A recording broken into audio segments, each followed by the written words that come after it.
నమస్తే. శ్రీ మాత్రే నమః. శ్రీ కృష్ణాయ నమః. భక్తి ప్రేక్షకులకు స్వాగతం. ఈ రోజు నేను చెప్పబోయే అంశము చాలా విస్తృతమైనది.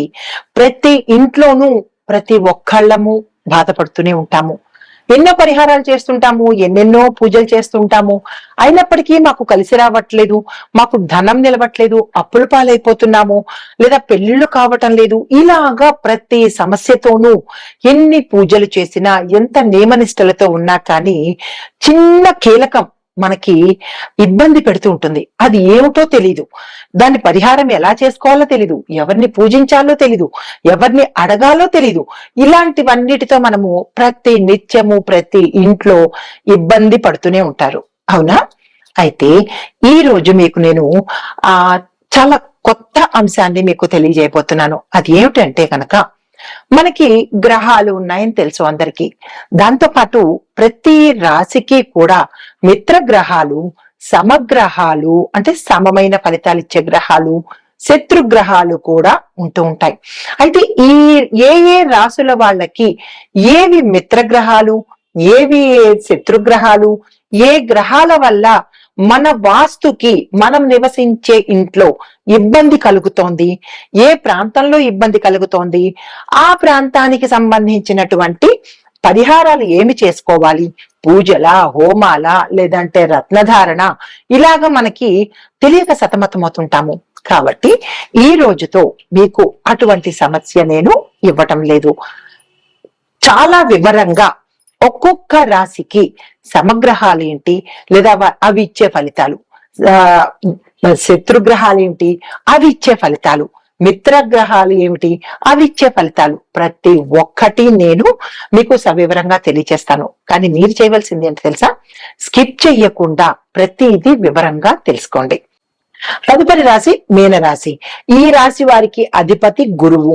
ఈ గురువు మీనరాశికి, అంటే ఈ రాశిలో ఉండే వారికి ఇది జలతత్వ రాశిగా చెప్పడం జరిగింది. దీంతో పాటు ద్విస్వభావ రాశి, రెండు స్వభావాలు కలిగిన రాశి అన్నమాట ఇది.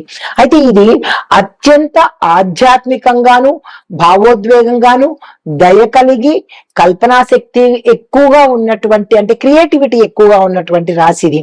ధర్మము, భక్తి, దానము, సేవ, విదేశీ ప్రయాణాలు, కళలు, సంగీతము, వైద్యము, ఆధ్యాత్మిక సాధనలు, మానసిక శాస్త్రము అంటే సైకాలజీ అన్నమాట. ఈ రంగాలకు ఆధిపత్యం వహించే రాశి, ఆధిపత్యం వహించే గ్రహం కూడా. అయితే మరి గురువు బలంగా ఉంటే ఈ మీన రాశి వాళ్లకు జీవితంలో జ్ఞానము, ధనము, పుణ్యము, విదేశీ అవకాశాలు రావడము, ఆధ్యాత్మికంగా ఎదుగుదల కూడా కనబడుతుంది అనమాట. అంటే వీరు స్పిరిచువల్ గా మంచి పేరు ప్రఖ్యాతలు పొందుతారు. మరి మీనరాశి వారికి మిత్రగ్రహాలు రెండే రెండు. ఒకటి చంద్రుడు, రెండవది కుజుడు. ఈ రెండు గ్రహాలు మంచి శుభప్రదమైనటువంటివి. ఎలాంటి శుభాలు ఇస్తాయి అంటే, చంద్రుడు కనుక అనుకూలంగా ఉంటే మానసికంగా ధైర్యంగా ఉండడము, మానసిక శాంతి, కుటుంబంలో సౌఖ్యము, ప్రజాదరణ, దీంతో పాటు బ్యాలెన్స్డ్ గా ఉంటారు. భావోద్వేగాల్లో ఎమోషనల్ గా అస్సలు ఓవర్ రియాక్ట్ అవ్వరు. అయితే కుజుడు కనుక అనుకూలంగా ఉంటే వీరికి ధైర్యము, భూములు, వాహనాలు, శత్రువుల మీద విజయము, శక్తి కలిగేందుకు అవకాశాలు ఉంటాయి. మరి సమగ్రహము ఏంటి అంటే, బ్యాలెన్స్డ్ గా మిత్రగ్రహము ఏది అంటే అది రవి. ఈ రవి శత్రువు కాదు, అలానే మిత్రుడు కాదు. మరి మీనరాశికి శత్రుగ్రహాలు ఏమిటి అంటే బుధుడు, శుక్రుడు. ఈ రెండు మోస్ట్ పవర్ఫుల్, అవే వీళ్ళకి శత్రువులు అన్నమాట. ఈ రెండు గ్రహాలలో ముందుగా బుధుడు ఏమిస్తాడు అంటే, అయితే బుధుడు యొక్క లోహాలు ఏంటంటే కంచు, ఇత్తడి. ఈ రెండు లోహాలకు సాధ్యమైనంత దూరంగా ఉండే ప్రయత్నం చేయండి. బుధ దోషం ఉన్నప్పుడు వాస్తు ప్రభావం ఎలా ఉంటుందంటే, ఇంట్లో ఉత్తర దిశ మీకు దోషభూయిష్టంగా ఉంటుంది. అక్కడ మీరు పాడైపోయిన ఎలక్ట్రానిక్ వస్తువులు కానీ, పాత పేపర్లు కానీ, న్యూస్ పేపర్లు కానీ, డాక్యుమెంట్స్ కానీ ఏవైనా సరే ఎక్కువగా అధికంగా ఉండే ప్రయత్నము, ఇలాంటివి ఉంటే కనుక దోషం ఎక్కువగా అయ్యే అవకాశం ఉంటుంది. మరి సమస్యలు ఏమొస్తాయి అంటే, వ్యాపారంలో సమస్యలు, లెక్కల్లో తప్పులు, మోసాలు, విద్యలో ఆటంకాలు, దీంతో పాటు మీ మాటల వల్ల విభేదాలు గాని, పొరపాట్లు గాని తగాదాలు కానీ వచ్చే అవకాశం కనబడుతుంది. మరి బుధ మంత్రం ఏంటంటే ఓం బ్రాం బ్రీం బ్రౌం సహ బుధాయ నమః. ఈ మంత్రాన్ని 108 సార్లు 40 రోజుల పాటు చదువుకునే ప్రయత్నం చేయండి. మీ యొక్క శత్రుగ్రహమైనటువంటి 3వది శుక్రుడు. ఈ శుక్రుడు యొక్క లోహాలు వెండి, ప్లాటినము. ఈ దోషం ఉన్నప్పుడు మీ యొక్క ఇంట్లో వాస్తు పరంగా ఆగ్నేయ దోషం అంటే ఆగ్నేయ దిశలో దోషం ఉంటుంది. విలాస వస్తువులు ఎక్కువగా కొనడము అంటే అవసరానికి మించి కొనుక్కోవడము, అసమతుల్యత ఖర్చులు అంటే ఆ ఖర్చులు ఎలా పెడతారో దేనికి పెడతారో కూడా తెలియనటువంటి ఖర్చులు వచ్చే అవకాశం ఉంటుంది. మరి ఈ ఇండివిజువల్ గా అంటే వ్యక్తిగతంగా ఎలాంటి సమస్యలు వస్తాయి అంటే వివాహం ఆలస్యం అవడము లేదా అస్సలు అవ్వకపోవడము, దాంపత్యంలో కలహాలు రావడము, దాంతో పాటు ధన నష్టము, అనవసరమైన వ్యసనాలకు లోనయ్యే అవకాశము, అట్రాక్ట్ అయ్యే అవకాశము ఎక్కువ కనబడుతుంది. మరి శుక్రమంత్రము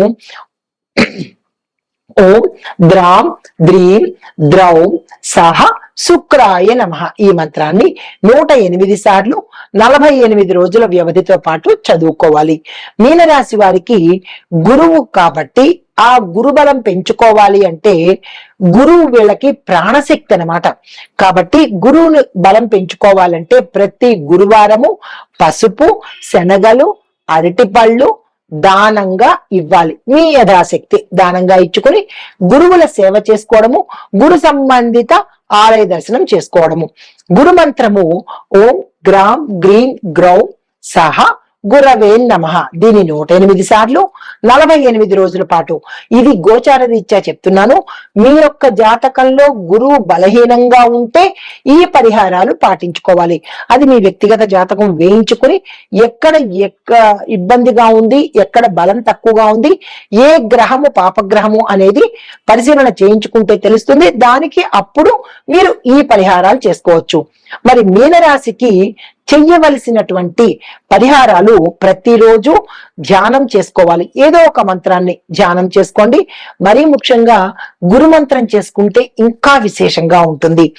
దానంగా ఇచ్చుకోవాల్సింది నీరు, పాలు దానం చేస్తే కనుక మీ యథాశక్తి విశేషమైన బలం పెరుగుతుంది. దేవాలయ సేవ, పుణ్యఫలాలు ఇవి పెరిగే అవకాశాలు ఉంటుంది. అయితే దీంతో పాటు మీరు చెయ్యకూడనివి ఏమిటి? మీనరాశి వాళ్ళు అధిక భావోద్వేగాలు, డోంట్ బి ఎమోషనల్ అంటే ఎక్కువగా ఎమోషనల్ అవ్వకండి. మోసపూరితమైనటువంటి నిర్ణయాలు అస్సలు తీసుకోకండి. ఎదుటి వాడిని పాడు చేసేయాలో లేదా వాడిని తొక్కేయాలో ఇలాంటి నిర్ణయాలు అస్సలు తీసుకోకండి. దీంతో పాటు అసత్యము, అబద్ధానికి చాలా దూరంగా ఉండే ప్రయత్నం చేయండి. తర్వాత ఎక్కువగా మీరు డ్రీమ్స్ లో అంటే కలల్లో విహరించడము, ఊహలకి అతీతంగా ఉండడము ఇలాంటి పనులు చేసినట్టయితే కనుక కొంచెం ఇబ్బంది కలిగే అవకాశం ఉంటుంది. ఇలాంటి ప్రయత్నాలు అస్సలు ఈ రాశిలో ఉండేవారికి చేయకండి.